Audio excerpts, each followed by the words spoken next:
Hello, can you hear me? Okay. أعوذ بالله من الشيطان الرجيم بسم الله الرحمن الرحيم. Um, uh, Welcome to our 9th annual West ISNA Education Forum. I wanted to welcome all the educators from around the country, around the world, and thank you for joining us today as we begin our first virtual West Coast Education Conference, alhamdulillah. I am Azra Naqvi, and I'm joining in with Brother Ibrahim, and I will be co-hosting the session. And we are the members of the West Coast Education Forum Committee, and this year, and board member of ISNA, the Council of Islamic School of North America. I'm the principal of Hadi School of Excellence, and Brother Ibrahim is principal of Nashville International Academy. We begin this afternoon with the session on topic of social and emotional learning and motivating our students.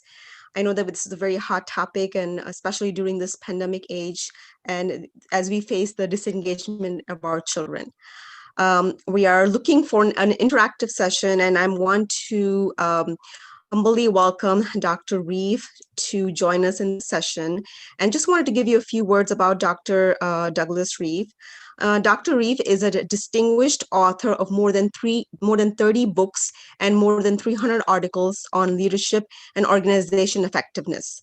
Twice being named to the Harvard University Distinguished Author Series, Doug is named as the Brooke International Laureate for his contribution to education. Dr. Reeve received both the Distinguished Award for National Association of Secondary School Principals and the Parents' Choice Award for his writing for children and parents. His career of work is professional learning lead to the contribution of Field Award for the National Staff Development Council. And for his international work, Dr. Reeve was named as Williams Walker Scholar by the Australian Council of Education Leaders.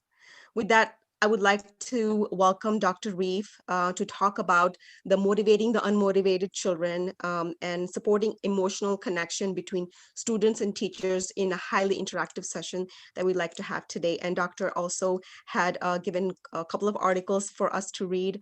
I'm very honored to have Dr. Douglas Reeve join this session. With that, please, Doctor, please take it away. Assalamu alaikum. Thank you very much for your kind introduction and for the opportunity to learn together. I want to be clear that this will be interactive and that I have a lot to learn from you. There's no such thing as generalizing to schools, no matter what we have in common. We also know that there are unique features of individual schools. And so I'm going to ask you to share those observations this afternoon. With your permission, I'm going to share my PowerPoint. I just have a few of them, and we won't be using this a lot, but this will allow me to keep myself organized. So be patient with me. The other thing that I want to offer is that I put my personal contact information up there for a reason. There are a lot of free resources, videos, articles, tools that are available at creativeleadership.net. You can also reach me on Twitter, and that's my personal telephone number. So I'm not saying I have all the answers, but I do know that sometimes people would prefer to ask questions in person rather than in a large group. And so I want to make myself available to you if that would be of any use to you. Now let's think about the big issues of this afternoon. The pandemic, unfortunately, still rages, not just in the United States, but in many parts of the world that we are familiar with. And so it's revealed and laid bare some real concerns that I think all of us have had. Let's face it, we were worried about motivation long before the pandemic hit. We were worried about digital inequities among our students long before the pandemic hit. And I just think what the pandemic has done and the school closures and the isolation of so many students and families is to bring to the fore what some of those concerns have been for a very long time.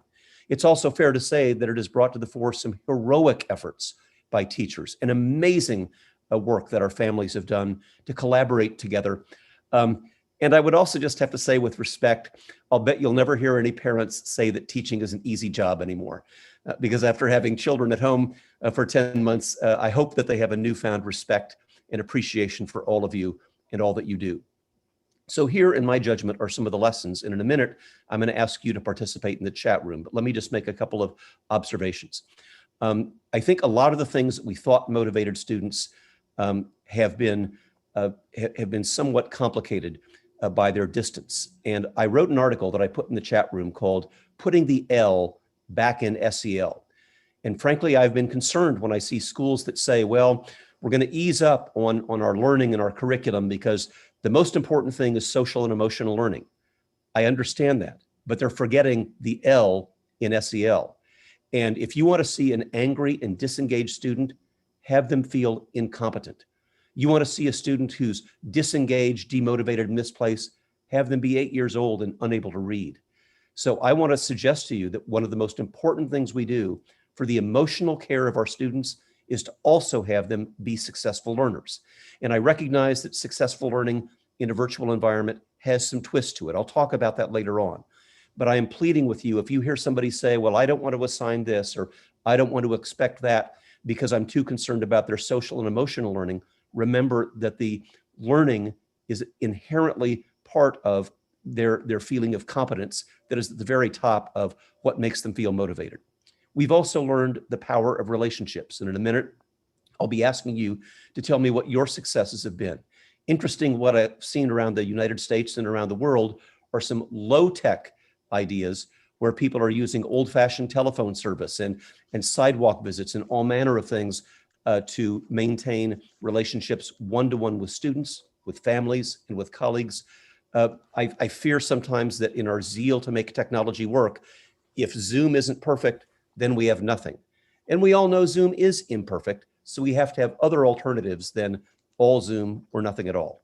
And finally, if we've learned anything, it's that technology is wonderful. Technology is a gift, but it's not enough. No teacher on this call, no administrator on this call is going to ever be replaced by a computer. And I think we have learned that for sure in the last 10 months. So technology has a place, but I want to respectfully suggest technology is our servant, not our master. And I get very, very upset when I hear people say, well, I have to do this because the technology system made me do it. No, it didn't. We're the ones in charge. We're the ones responsible for our students, and technology must be our servant. Now, with that observation out of the way, I need to listen to you. And in the first of several interactive slides, what I'm going to ask you to do is to use the chat function and tell me, in your judgment, what most motivates students. In each one of these, I'll give you about 60 seconds. Please watch the chat room. Nobody is certainly required to, but if you'd be willing to share some ideas in the chat room, then we'll interact. So take about 60 seconds of think time, then we'll come back and talk about motivation. See you back here in 1 minute.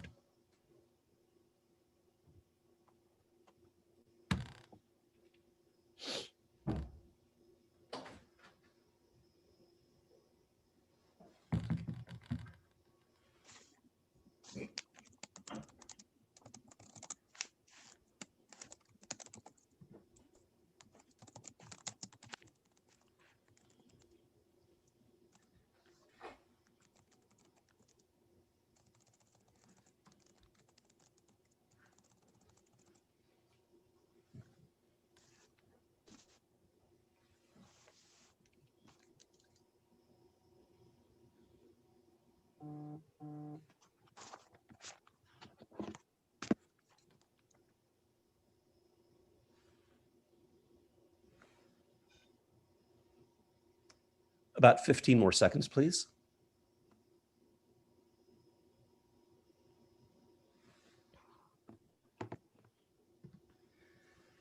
Now, you'll notice some common themes that your colleagues had as you look at the chat room. And one of the most consistent themes that you wrote is your experience suggests high levels of engagement. We see the same theme of engagement come up again and again in the chat room. Many of you talked about relevance in real world projects, also there. And so here is my respectful challenge to you. I've been in too many classrooms where if we thought a 30-minute lecture was a bad idea in 2019, let me tell you, a 30-minute lecture is deadly when that's all students do. They become completely passive. I've watched some of the students when on their side of the screen, they may have their headphones on, but it's not plugged into the computer. Their headphones are plugged into something else. And if we go for too long without following your advice on engagement, we will lose those students. They'll be logged on, they'll pretend like they're attending, but it's almost as if we were back in school in 2019 and they had their head on their desk and they had their headphones on and were completely checked out. You would never tolerate that in a live classroom environment.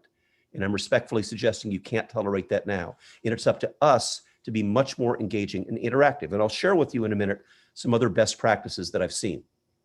Now, the next question is a little bit more challenging. And that is, I'm going to ask you to take 60 seconds and reflect on this.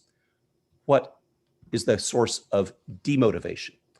That is, what factors undermine student motivation and make them listless, disengaged, and checking out? See you back here in 60 seconds.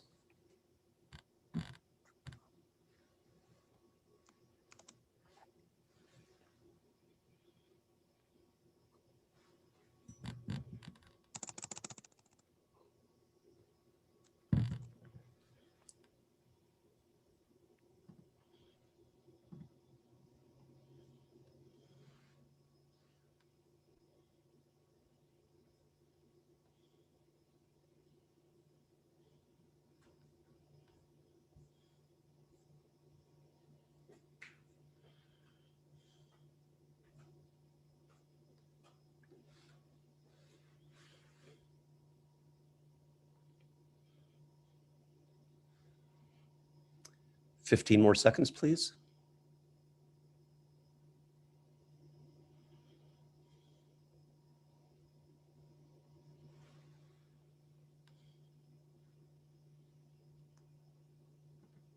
And thank you for those very honest and thoughtful reflections. Indeed, we know what demotivates students just as we know what demotivates us as well. And what you said, crushing boredom, is certainly what happens. Indeed, a name that some of you know, Alexis Wiggins, did a very interesting study in which she simply followed a student for 2 days. She ate where they ate. She did the work that they did. She sat where they sat. She'd rise when they rose. And here is what she said after 2 days. And by the way, this happens to be in a school in the Gulf States. I'll just leave it at that. It's a very high performing school and I deeply admire them. But you want to know what she said? After following students for 2 days, they lead lives of crushing boredom. They said 95% of the time is sitting, and sitting is exhausting. And so just as we need to have students get out of the chair, you said that they wanted to be active learning. I've checked the rules. It's okay for them to be out of their chairs. And that goes particularly for students who are adolescents and pre-adolescents. They need the activity. They can't just sit there all the time. So they're physically and mentally exhausted. So I think this group clearly knows what engagement is all about. We know what motivation is all about. Now what we have to do is think about how do we apply that. So let's go back to these ideas and see what we can apply in terms of motivation. The most common motivational mistake is what I've called the fundamental attribution error. We assume that students were motivated in the same way that we were motivated. Now, let's think about that. Everybody here is an incredibly well-educated servant of the schools. Everyone here was a successful student. Everyone here did really great, and you were motivated by grades. So the question I want to ask with respect is, what percentage of your students do you expect to become Islamic educators? I think it's probably not 100%. And I know that they'll find wonderful things to do in their life, but we cannot continue to assume that they're all going to be motivated by the same things we are. That is why one of the biggest motivational mistakes that we make is to think that threatening students with low marks, with low grades, with zeros for missing work is going to motivate them. If that were really true, they'd be turning in all of their work to you perfectly and on time, because we've tried that experiment with threatening students with low grades for a very long time. And in 2021, it's not working any better than it did in 2019. And that doesn't mean that I don't deeply honor and revere students who are motivated by that and their families and our teachers. We just have to stop assuming that that's what motivates everybody else. Now, part of what you said is at the heart of motivation is relationships. So again, time for me to stop talking, start listening. And I'd like you to say in the chat box, how have you been able to maintain relationships with students even when we have not been able to see them face to face in on-site instruction? Share with us your best ideas. I'll see you back here in 60 seconds.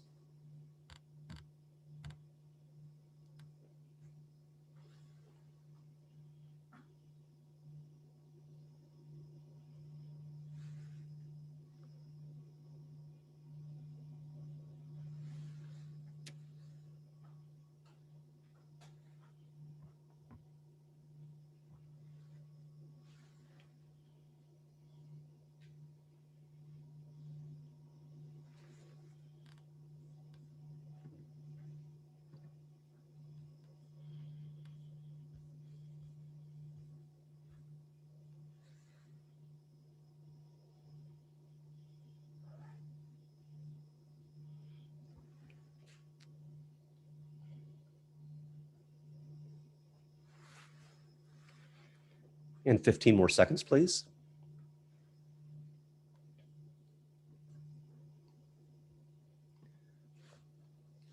The chat room is full of a wealth of ideas, and I'm so happy that you're recording this session because in addition to what I say, I want you to be able to learn from your colleagues and follow the chat as well. But notice the importance of routine. I need to give enormous credit to my wife. When the shutdown first started, we saw families that were kind of just as if the clock no longer existed.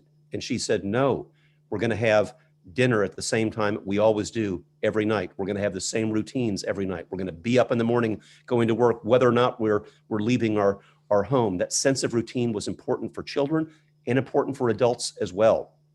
And I also really appreciated what you said about individually checking with them. I really want to highlight your colleague who said that, because that is precisely what I have found as well. For example, some of the best things in technology wound up being the old-fashioned technology. For example, we know that technology is limited. We know that a lot of students, even if we delivered a computer to them, they sometimes didn't know how to keyboard. Astonishingly, even older students didn't know how to use the keyboard. They might have had access, but they might have been sharing the bandwidth and sharing the computers with many other students. And it wasn't just a gap for the students, it was a gap for us. There are teachers who had never made great use of technology. And one of the things we learned is that you don't close that gap in a 3-hour workshop on how to use technology. The best practice that I've seen out there has been one-to-one coaching. And I've watched teachers, one of whom called herself a dinosaur. So that was her language, not mine. She's been teaching for almost 40 years, had never used technology. In 3 weeks, she had created a website. In 3 weeks, she had created an interactive learning opportunity for her students. But it wasn't because she went to a seminar or bought a particular program. It's because the school arranged for one-to-one coaching with a colleague of hers that was technologically adept. So I want to capitalize on what you said a moment ago, and that is the best practices that are out there, and that is one-to-one contact. No matter how good our technology is, there is simply no substitute for having students know that we care about them. Indeed, I interviewed a school administrator last week who had terrible attendance in September, students simply not showing up either for on-site school or for virtual school. Today it's at 99%. I said, what in the world did you do? Here is what she told me. It was a simple message. We miss you. Every time they missed even a single class, even if they were late, we miss you, we miss you, we miss you. Not you're in trouble and you're going to be disciplined, but we miss you. And they used videos, they used person-to-person calls, they used sidewalk visits. I realize going to homes is very difficult now, but they used sidewalk visits, everything they could to make very clear that they cared about each and every one of those students. And the single best idea, if you want to take an idea for engagement away from today, it's what one teacher called the egg timer. And I should tell you that this also is a very experienced teacher. He happens to be a science teacher, but this would work in any context. And he used to give these very entertaining lectures that would go for 20, 30, 40 minutes, no more. Because he said, as entertaining as that was, my students weren't learning science. So what does he do now? 3 minutes. 3 minutes of one concept and a challenge. And depending upon the technology that you have, some students have whiteboards. They just hold up the answer in the whiteboard. Others use electronic response software. But that was it. 3 minutes of one concept and a challenge. 3 minutes for either individual work or partner work, so the students can't get too far off task, 3 minutes, And then 3 minutes checks for understanding. And this is really important. He doesn't ask for hand raising. The rule in the class is you raise your hand to ask a question, not to answer a question. So let's review. 3 minutes, here's one concept. 3 minutes, work on a challenge, either alone or with a partner. 3 minutes, we're all back together, and randomly, I'm going to check for understanding.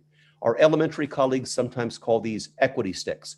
Maybe our secondary colleagues have random number generators. But what you can't do is do what I saw in a school that I observed not long ago, where in a 45-minute class, the same student responded to every single question. That's the opposite of engagement. And that means every other student was simply able to, maybe they were logged on, but they were zoomed out. They weren't participating. So that's the best thing that I've seen out there. And I want to now, again, listen to you about what your best practices are and also entertain your questions. I do, with the permission of one person I already asked if they would participate. We have a coach on the line. And would you mind unmuting yourself and tell the rest of your colleagues what you coach and where you're from?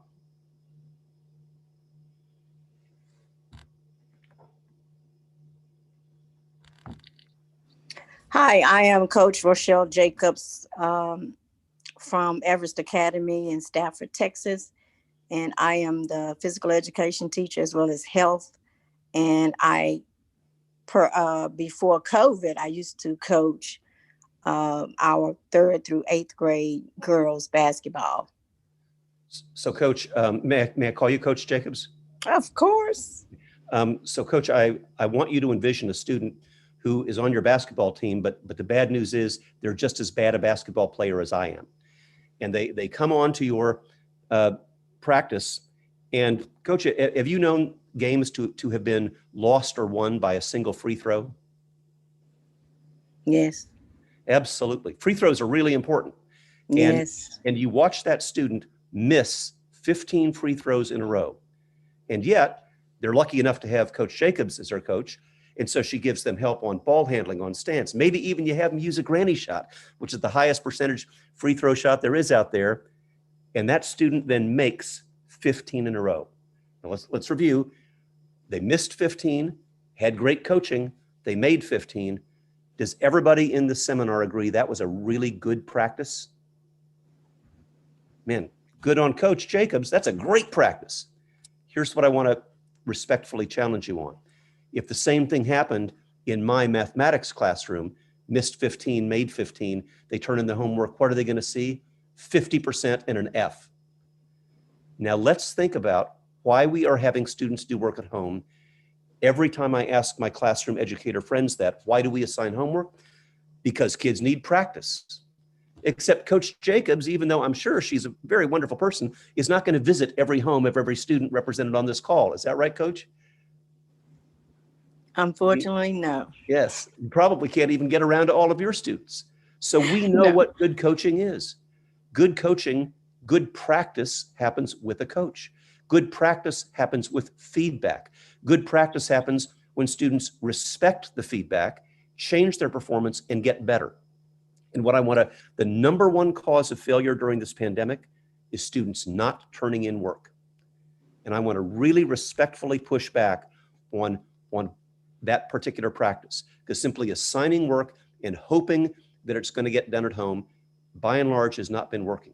Moreover, I know teachers who are staying up late at night to grade homework. They don't even know who's doing it. Sometimes well-intentioned parents are helping, sometimes older siblings, sometimes, let's be blunt, Khan Academy is helping. And that's not good practice. Good practice happens when we have the opportunity to get coaching, feedback, make a mistake, but immediately fix that mistake. And so what I'm seeing more and more teachers do, back to that 3 minute, is fixing the opportunity to, fixing the student mistakes right there during live interactive instruction. And when we come back, hopefully soon, when we come back to live instruction, we have to do the same thing. Have students out of their desks, doing problems on the wall, whether it's math or science, whether it's writing, doing it in class, getting immediate feedback in class. That, my friends, is the best practice. And I think we need to use the challenges that we've had in COVID to really respectfully push back on some of the traditional practices that have really undermined student achievement. Now, what I want to invite all of you to do, and I'm going to ask my colleagues who have been co-hosting this, because you can probably watch the chat room much more carefully than I do. But now I want to invite two things. I want to invite questions, of course, but I also want to invite challenges, because you may be able to say, well, Doug, these ideas that you've shared with us on technology, on engagement, on social and emotional learning may work in Boston, but we don't think they're going to work in Texas, or we don't think that they're going to work in California with our particular student. So this is a safe place to push back. Indeed, one of the things I want to suggest that we can do a better job of in our professional learning around the world is it's okay for us to have disagreements and we still break bread together. We can have disagreements and we still respect one another. So I'm not asking everybody on this call to say, Doug, you're always right about that. It's a safe and appropriate way to say, you might be right about this, but I think you're wrong about something else. So it's your turn. Take some think time, and you can either use the chat room, or if you prefer and you're willing to, unmute yourself and tell us what your questions or challenges are. I'm going to put our framing questions back up on the board so that we can all see them again.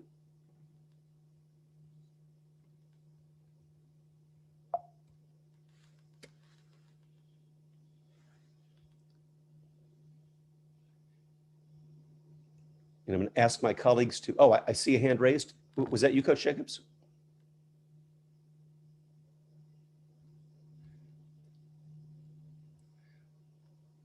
So I'll need to ask my colleagues to monitor the chat room, or to simply unmute yourself and raise your question or challenge.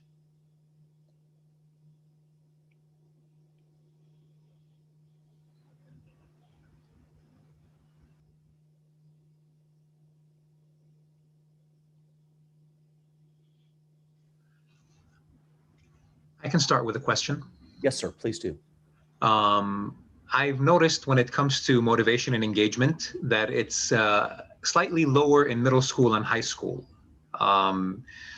Adolescents seem to be have that less, just they're less motivated.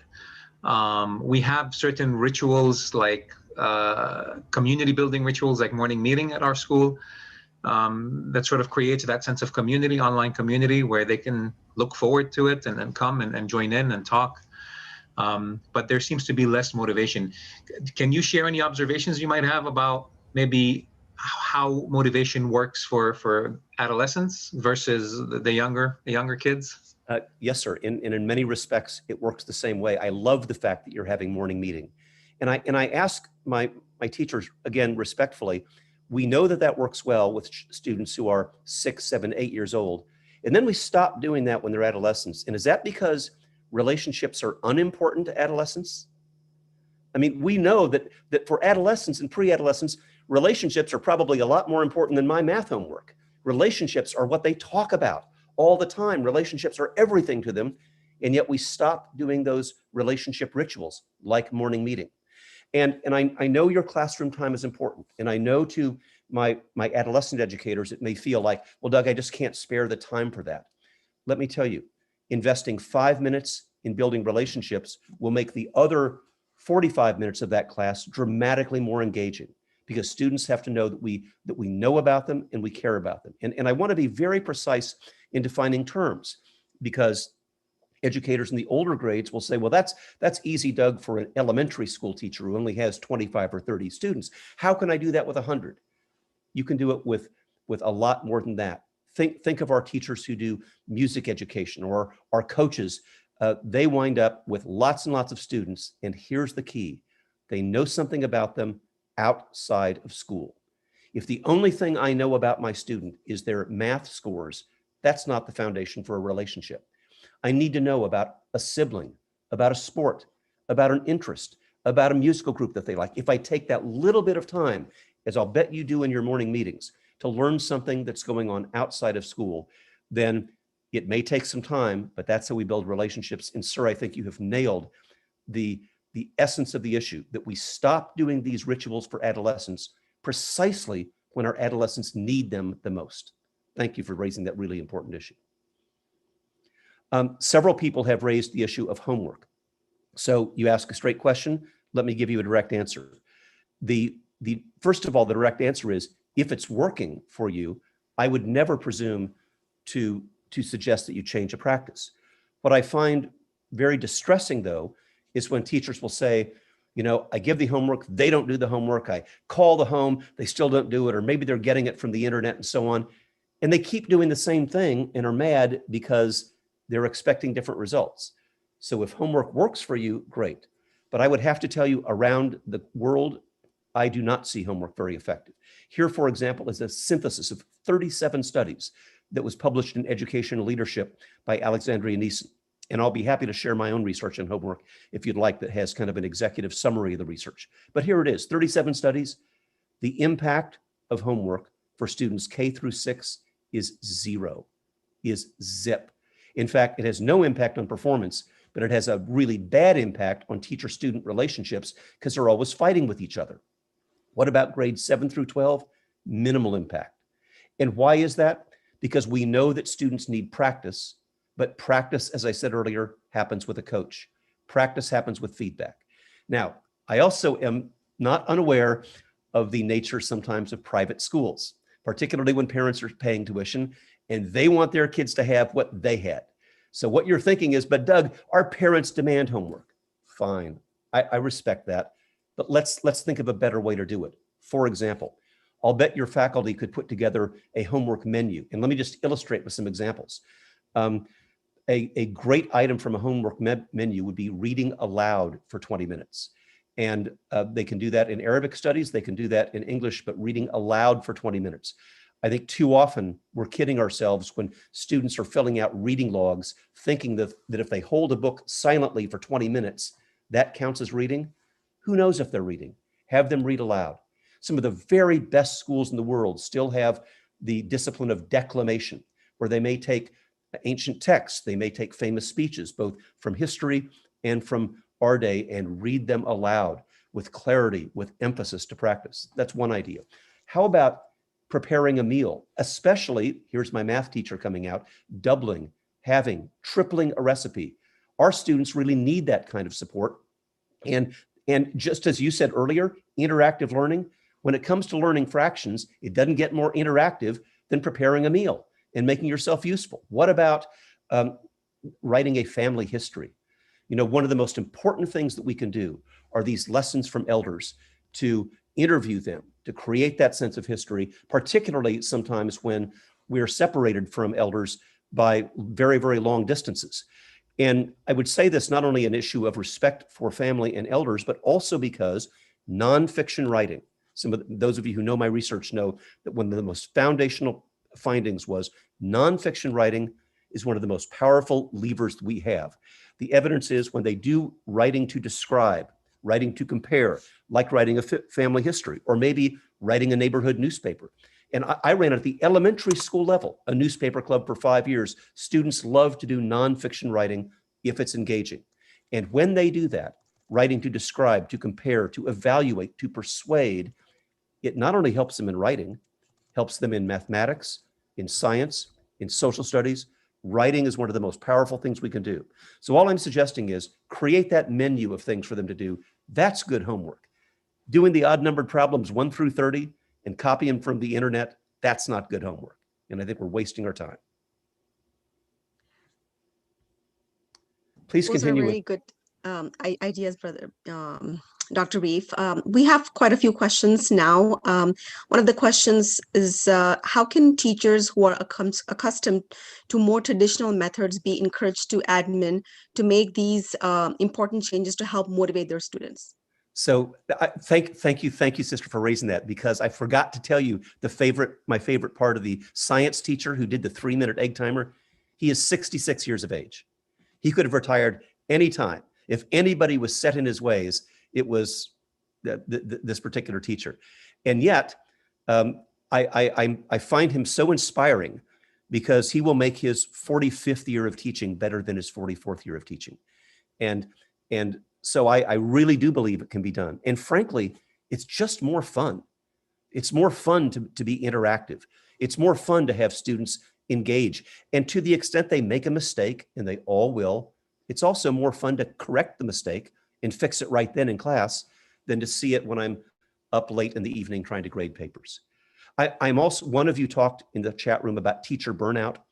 I think part of the teacher burnout issue is precisely what I'm discussing, is not only the sheer quantity of work that teachers are doing, but wondering if it isn't futile. Am I really helping the student get better when I stay up late at night grading these papers? That's why I think the feedback you provide them in either live or synchronous instruction is one of the most powerful things you can do. And that's an meaning in our job. I can never make your job easier, but I can make it more fulfilling when you get to see every single day what our great coaches do. Our great coaches, think of our music educators. They see progress every single day. I want to have my math class as good as a great music class, as good as a great physical education class. Please continue. I'm sorry, I can't hear you. That's me muted. Speaking of math, we have one math teacher who said that I teach middle school math and have two groups that refuse to participate no matter which activity I gave them. In contrast, scratching my head and sadly almost gave up trying to get them engaged. What are your thoughts on what I should do? Yeah, I would really, I want to respect that you know your students better than I do, but I've also taught middle school, and I will tell you, back to what I said earlier, what's the one reason students won't engage is that they hate feeling incompetent. And that is true for both genders, but that is particularly true of middle school boys. They would rather be silent. They would rather refuse to do anything than be made fun of and have them feel that they are incompetent. So let me suggest a couple of things that I've found. Number one, my special educator friends have helped me understand that what I thought was one task was really 3 or 4 or 5 tasks. And when I would break it down, my students felt like I'm trying to climb Mount Everest when I give them a mathematics task. If I would break it down into shorter tasks, then it's one hill after the other, one step after the other, instead of saying, if I can't climb Mount Everest, I'll do nothing. And honestly, I would say we underuse our special educator colleagues to think that they're only helpful for special education students. For my regular education students, I learn a lot from my special education colleagues, so I hope you would consider them as a resource.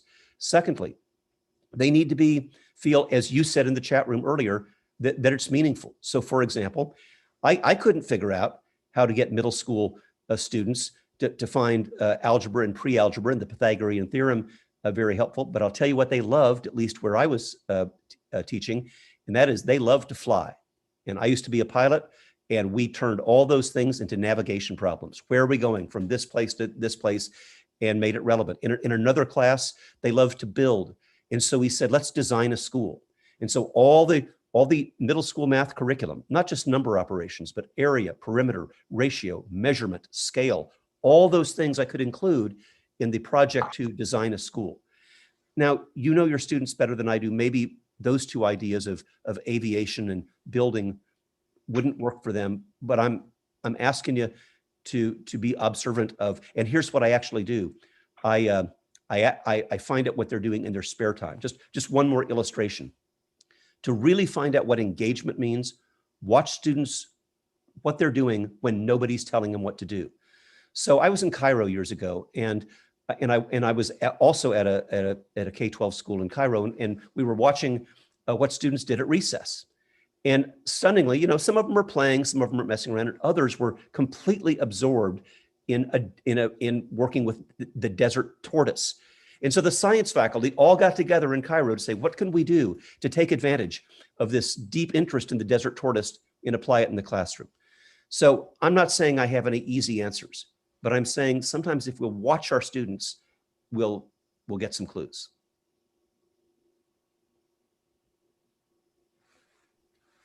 Dr. Reef, I know I was reading your article on motivating the unmotivated student, and you mentioned video games often do more than just graphic image. They give students an opportunity to use immediate feedback to get to the next level.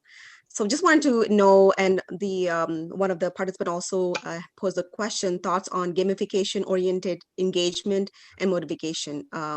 Additionally, how would declamation work in a classroom environment? I think I'm not able to read this.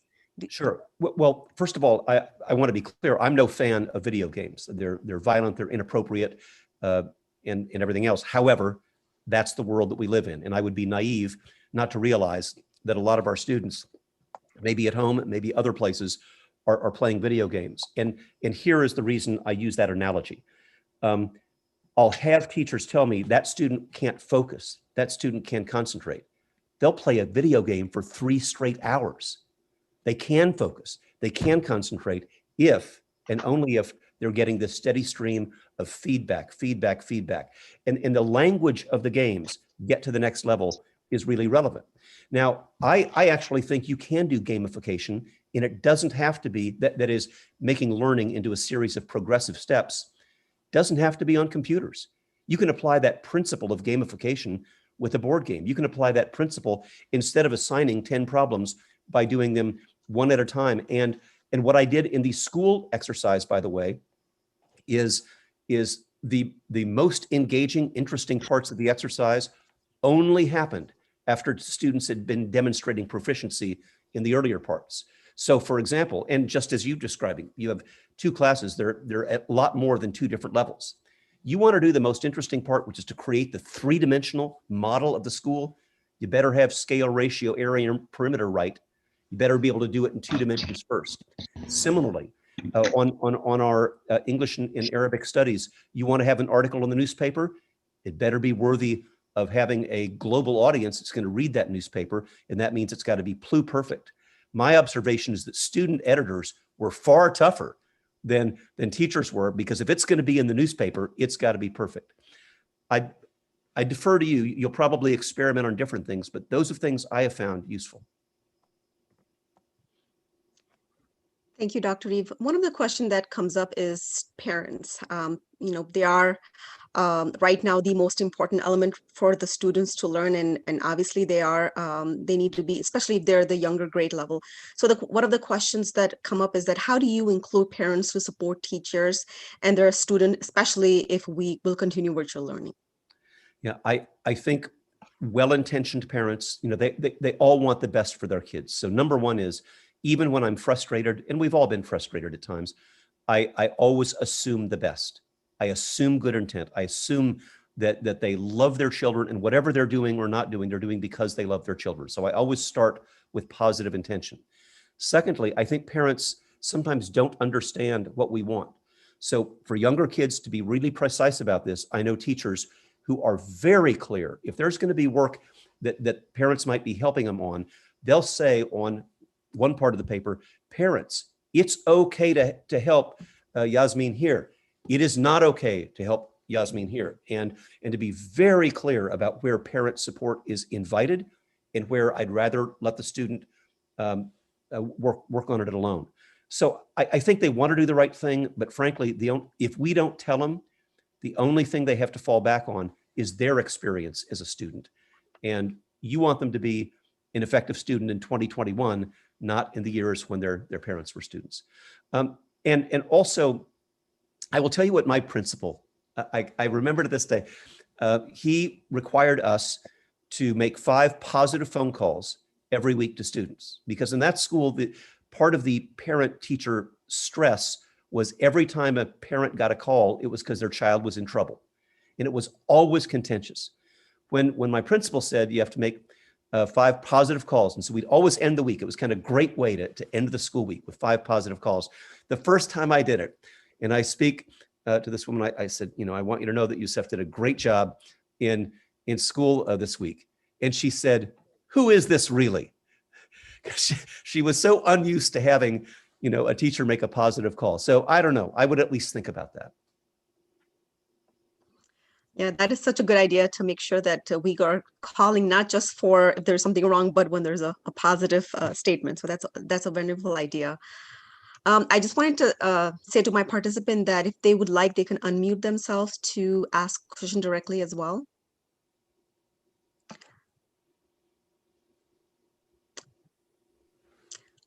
I do have, go ahead, please. Question for the question that I asked about the declamation. How does that work in a classroom environment where do you give time for students to present independently, or are you gonna give students the opportunity to go practice reading out loud? I've seen it done in several different ways. So let me just give you kind of a menu of choices. I do think it's appropriate for you to ask students to read in front of other students. It's a big confidence builder. And for some who are reluctant to do that, you may literally need to start with a sentence or a paragraph before you build up to longer things. The other key is you can't use volunteers. It's got to be random calling, because it's too easy for the shy student to just sit back and let somebody else who is more willing to participate take over. So everybody has an equal probability.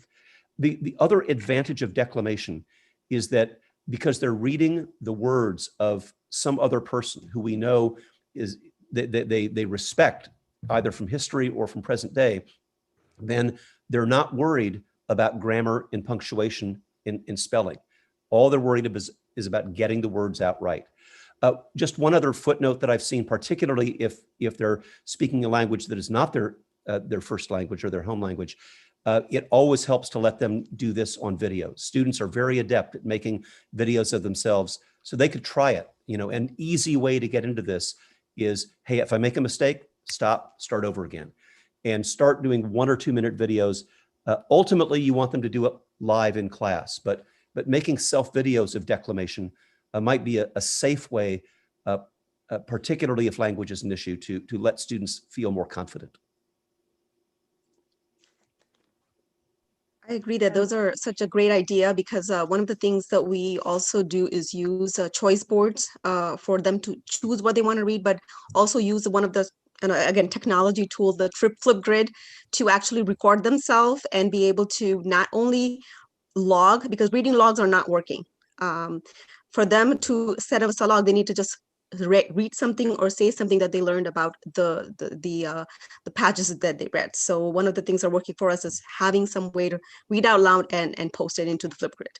Absolutely. And when I do observations, I always have a student stop and read. In fact, here's the problem of technology. When vendors say, oh, I can put 100 books on the iPad or Chromebook, and they read that way. When I've been watching students, they're going like this, flipping through one title after the other, and they're not reading. So we got to slow down and have them read. I see several hands raised, so please engage.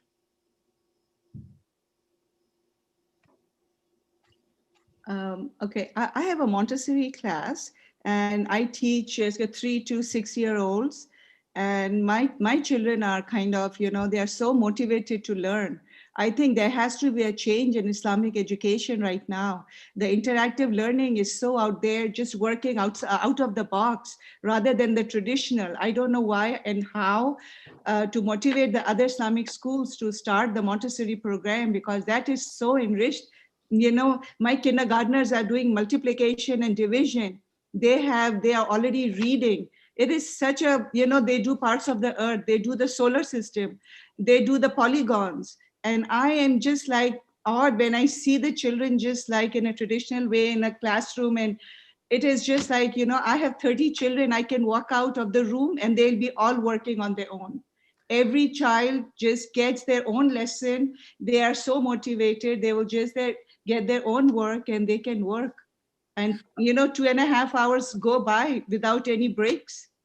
I really appreciate you sharing that story, sister. And can I just ask two things? Number one, I think it would be an enormous service for you to record, maybe not 2 hours, but record 15 or 20 minutes of your class and share it with this association.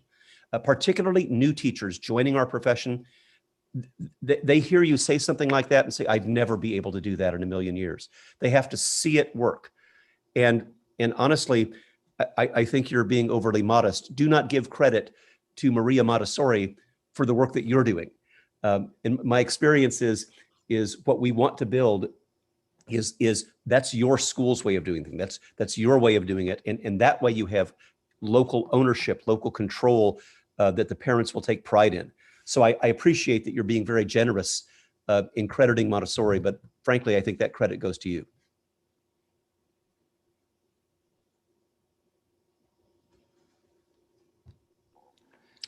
This is Coach Jacobs again, and I wanted to share about the homework piece. From my side, of course, I don't really give a lot of homework in PE class. But when I do have a homework assignment, I'll do it to where it's interactive via our Zoom classes. Like, for instance, we were talking about the food groups. So, some of the kids, and it was just based on, how they learn best. Some of the kids emailed me. I showed them I created my food plate. I showed them, the different food groups and my real personal food choices that I was making. And so some of the other using a paper plate. And then some of the kids, they made their own. And then some of them actually showed me their plates divided while they were having their snack time.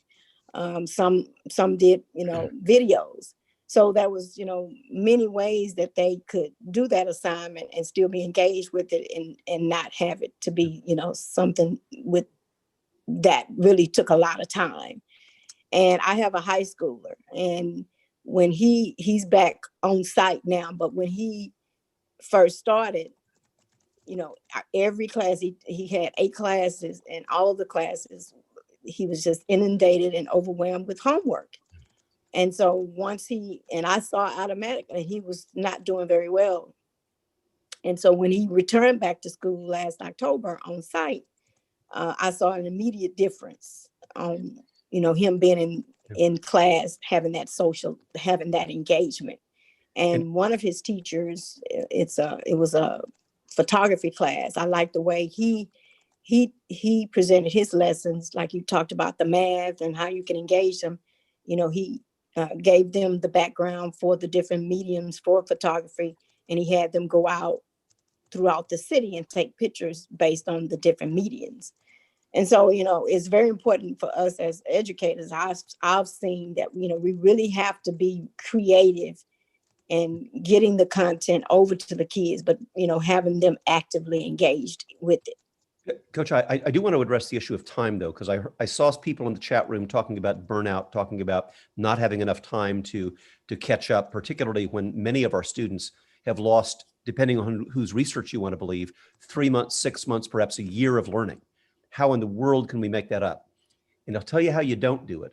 And that's dividing the day into 8 or 9 fragments, which I'm seeing some very high performing schools that I've observed only have 5 periods a day at the high school level, not 8, not 9. And I know that means some choices, but as we approach the 21-22 school year, we're digging out of a big hole of learning, huge learning loss.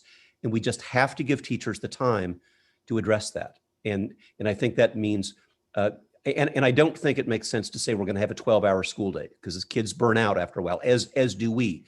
But what we may have to say is this old idea that school is a cafeteria and you can choose 9 different things has to go by the wayside. I really think we're going to need to focus in that 21-22 school year.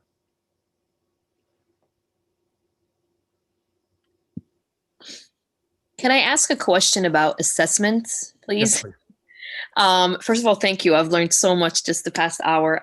So we're having difficulty in our school, and I teach middle and high school, with concrete assessment. And it's very difficult for teachers to move forward. And I think you've mentioned how you really don't know who's doing the work. Yes. And this was an issue before the pandemic, the encouraging students to be ethical and to do their own work, et cetera, especially at a middle school, high school level. Now with the pandemic and being, virtual or hybrid, it just seems to be impossible. And so we don't want our teachers to just kind of teach just for the sake of teaching. We also want the students to retain information. So any advice on what's the best way to assess properly and to get real results of our students? Yes, ma'am. I would say 2 things with respect to assessment. I don't think, by and large, students copy or cheat or plagiarize because they're bad kids. I think they do it because they're desperate, because they feel incompetent, because they're overloaded. So number 1, we have to make, instead of taking some of these large, particularly at high school, term papers, research papers, projects, as I suggested earlier, break it down into its component parts. Indeed, one of the things that both high school and university teachers tell me that we need to do more of is teaching time management, organization, project management. So instead of saying, here's the big project, it's got to be broken down. Not every student knows how to do that without our instruction. Secondly, with respect to the question that you raised on assessment, the best practice I've seen is not these giant rubrics or scoring guides that are so impossible that not only do the students not know how to use them, the teachers disagree on how to use them. To break that down for each part, and let's just stay with the example of, ultimately I want to do a research project, but I'm going to start with an outline. I'm going to start with a question, then I'll have a question, then I'll have a list of resources, and have a little mini scoring guide for each one of those. So if they make a mistake, I'm going to fix it right there rather than wait until the end. I think that avoids all kinds of both emotional and organization problems when students have a 6-week project. And, you know, this may resonate with some of you. I have a daughter who would dutifully go home, break that down. I know what to do exactly in week 1, 2, 3, 4.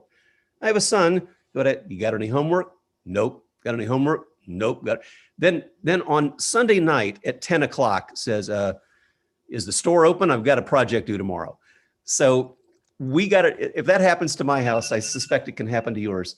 We've got to teach them those management skills. But seriously, the assessment question that you raise, the most important thing is, do students understand the expectation? So we have to rewrite these rubrics and scoring guides in language that students use. For elementary students, it can be I can statements. I can start with a capital letter. I can end with the appropriate punctuation. It'll be more sophisticated for other students, but I have learned that students are very literal creatures. So I need to make my expectations super clear and not just have it be up here in my head.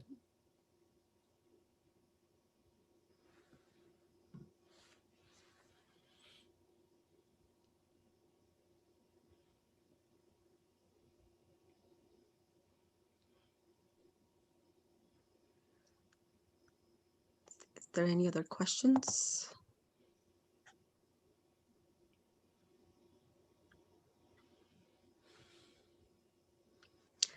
One question I do have, Dr. Reef, is that as the pandemic left us with so many inequalities in education, you know, as we see that there are some students who are engaged very well and maybe thrive, and some students are not able to engage no matter how much we try. And I know teachers are doing a tremendous job trying to make sure that we have those engagement and trying so many strategies. As we move back, as a vaccine is here, and hopefully when things are going back to the new normal, what are your thoughts on how can we tackle this inequality in education as we start off the new? What are your thoughts on that? And I want to address that. And also there was a question in the chat box about grading that I hope if we have time, you'll indulge me, let me answer that as well, because that's a huge issue. With respect to the divide, you're right. And I know that schools went to great expense and heroic effort to deliver computers, to deliver bandwidth. It's just not enough, because the same computer in the hands of a student who was born into a high-tech household and they learned keyboarding skills when they were 3 and 4 years old is a lot different when that may be the first computer that family ever had. Or even if the family had a computer, the students weren't very adept at using it. So we've learned that learning how to use the machine, it's kind of like saying, I gave the kid a pencil. Why doesn't he know how to write? Well, because all the computer is the pencil of the 21st century. There's a lot more of our guidance and our teaching that we need there. And as I say, even basic things like keyboarding skills, I fear has been lost. Secondly, with respect to how we close that gap, I think we started by being honest about how wide that gap really is. And so I know a lot of people are reluctant to engage in assessments, particularly in an era when many people feel that we are over-tested. But I don't know how I could teach if I didn't have at least once every 2 or 3 weeks a very clear idea of who in my class is on target, who is ahead and needs enrichment, and who is behind and needs support. And so I fear, and I really want to push back on technology vendors who will say, well, I can do the assessment for you and make a miracle happen. No, they can't. The best assessments are the ones that teachers create, so they know exactly what the student got right, exactly what the student got wrong. And I'm deeply distressed at the amount of money that is being spent internationally on assessments when all you get is a score and they don't even tell the teacher what the student got right or wrong. So the only way I can address your question seriously about solving the inequality is to know exactly what it is. And that means knowing at least in reading and in fundamental skills all the time. Moreover, some of those inequalities, that's why I give parents the benefit of the doubt. Some students come to school with perfect homework. Maybe that's because they had a stay-at-home parent who helped get homework done and everything was done just like they arrived, well clothed, well fed, and everything else. But we know a lot of parents right now are preoccupied. Some parents are working more than one job. They're stressed out and they're not there helping students. That is why the other way we close the gap is not thinking that parents alone are going to do it. We've got to be willing to get the practice done at school. Now, with respect to the issue of grading, I realize that a lot of schools did suspend grading last year. And that is probably the topic for another seminar someday, but I don't want to wait until next year's conference to address it. So if I could just request 2 simple improvements that we could all make to grading. And I realize that many of you probably have different systems, but let me speak broadly. Big idea number 1, and this will kind of close the loop of how we started with social and emotional learning. Big idea number 1 is never use the average. The average says, I'm going to punish a student in May for the mistakes of January. And if we really believe in social and emotional learning, which is resilience, is perseverance, bouncing back from defeat, then why would we have a grading system that uses the average that says, I don't care how hard you work in April and May, I'm going to still punish you for all those things that you did in January. That's like saying to Coach Jacobs that we're going to take away her state championship basketball trophy because the kids made mistakes in practices in January. We'd never do that. So number 1, don't use the average. Teachers have to be empowered to assign the grade based on student performance at the time the grade is awarded. And I know some schools that have actually put that in their policy. The grade represents student performance at the time the grade is awarded, not the average, because what we're trying to do is to motivate them to get better and better and better throughout the semester. So that's big idea number 1. And big idea number 2 is the easier your system is to understand, the more likely students will follow the grades. That is why, for example, I use the old-fashioned A, B, C, D, F, because I can tell my students, what do you need to move from a C to a B, from a B to an A? But a lot of schools are stuck in the 100-point system, and I don't think anybody can tell me the difference between a 32 and a 33, between an 84 and an 85. Those are distinctions without a difference. And here is why I'm so insistent upon this. May is going to come here pretty soon, and there's only 2 types of conversations we can have with students: a learning conversation or a point conversation. If I've got a grading system that's really easy to understand, A, B, C, D, F, or call it what you wish, then it's only got 4 or 5 points to it. Then I'm going to have a learning conversation about how to move from one level to the next. If I've got these crazy systems that have 100 points, 500 points, 1,000 points, then it becomes an accounting drill where students, and let's face it, sometimes parents, are arguing with you over 1/10 of 1 point. That's not a learning conversation. So that's my 2 cents on grading. I've written, if you're interested more on grading, I've got quite a few free videos, free articles, and other resources on grading. We didn't get to creativity today. Lots of other resources that I think will help re-engage students when it comes to creativity that you'll find at creativeleadership.net, all free of charge. Dr. Reeves, if I may chime in, Of course.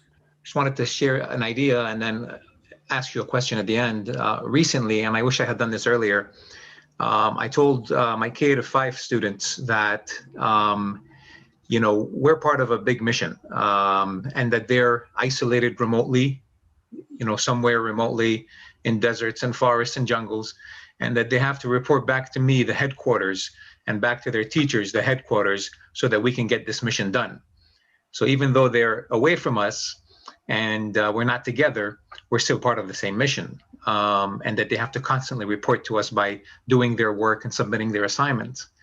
And to the older kids, I told them that, hey, listen, guys, when you graduate from school, your future boss might ask you to work remotely. There's many companies that are switching to remote work. And this is not something that this is something that you might have to do again professionally. So get used to it. So I felt like I gave them some kind of purpose, maybe, and that motivated them when they felt that there was purpose, or they were part of something even bigger. And so my question to you is there a relationship between purpose and motivation, or feeling part of something larger and motivation? What I cannot add a single syllable to the eloquent things that you just said. I love your choice of words with respect to mission, and I particularly appreciate the spirit. What a great spirit for this conference to say that we are part of something bigger than ourselves. That really is what our students need to have, and that responsibility, can begin with responsibility to family and to classmates and to my school community and ultimately to the world. And I think that is a powerful idea. And even very young students, I've seen very young students, go back to the example in Egypt of the desert tortoise, these students literally trying to save a species, trying to make their contribution to repair the world. What a great model for all of us. And we can all think of ways to use your language, that we're part of something bigger than ourselves, which, sure, I would just say, is also the reason I don't like having point conversations. I want to have conversations about learning. And I think that it kind of leads to what we call the project-based learning approach, because I think that one of the things that in our school motivates our students is to not just learning the standards by sequence, but more of engaging in some sort of a project, some sort of a real world problem where they can be solved by not just looking over, Googling in the internet, but really being able to think about it and deeply thinking about that specific project. It's almost like a mile deep rather than mile long approach to learning.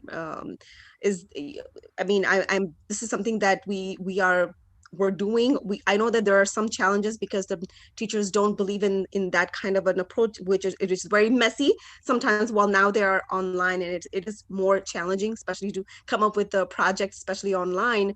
But when we are in the classroom, it's more not on having the desk and chairs sitting, students sitting in their classroom, but more of engaging with groups and being able to talk about different things. So I believe that is also one of the talk about motivators of the students. And part of it takes experimentation. I mean, I'd be lying to you if I said every motivational idea I had worked. Sometimes they worked for 5 years, and then the 6th year didn't work anymore. I've got to constantly be rethinking and motivating and analyzing what's working, what's not working, and being honest with my students and my principals about what does work and what doesn't. So there is no single answer. I would say, however, that when it comes to one of the best practices that I've seen in this real world engagement is having a real external audience. So for example, I know schools that are whose students and sometimes whose parents are suffering discrimination, and they are making a point of being advocates for them in public settings to testify in front of a city council or a legislature against ill treatment of their peers and of their families. I'll bet you could think of many things that would have real world advocacy that our students could do. That's why I like newspapers so much, that you can create a newspaper online, and when students know that my aunt, my uncle, my great grandfather half a world away might read that, that's a real world audience.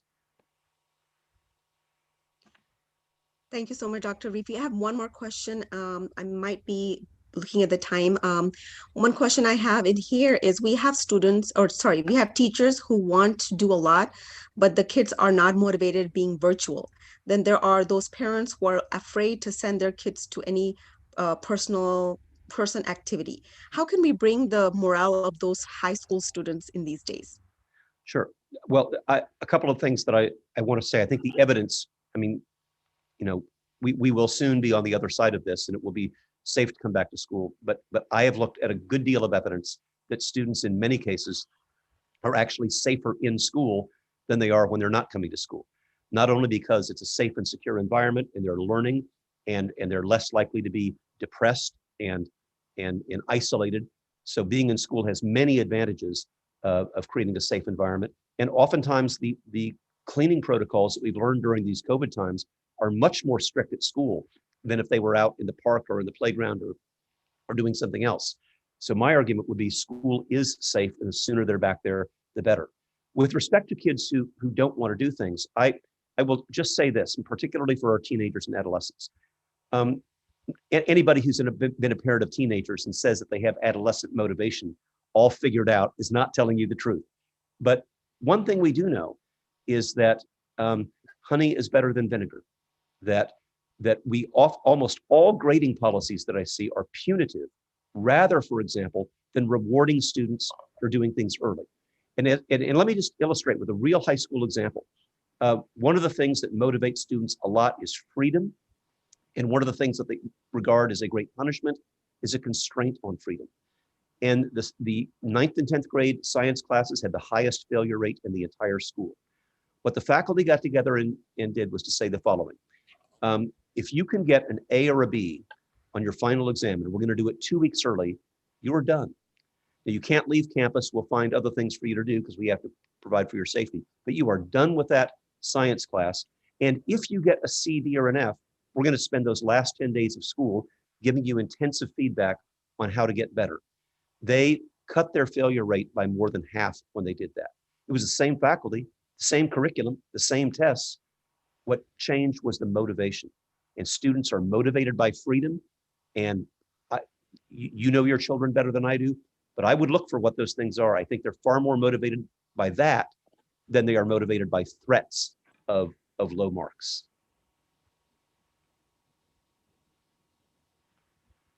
Thank you so much, Dr. Reif. Is there any other questions we have?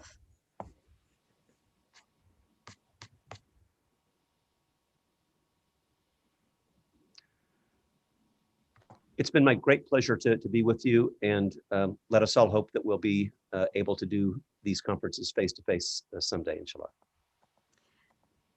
Dr. Reif, thank you so much for this enlightening presentation.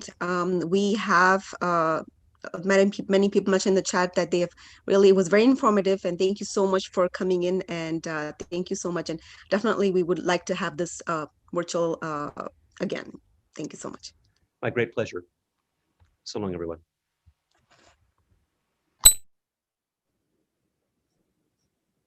Thank you so much, everyone, for joining us today. It was definitely an enlightening program for us, all of us. Please feel free to join us tomorrow as we start exactly at 10 a.m. Pacific Standard Time. And we will be starting with, want to make sure that my time is correct.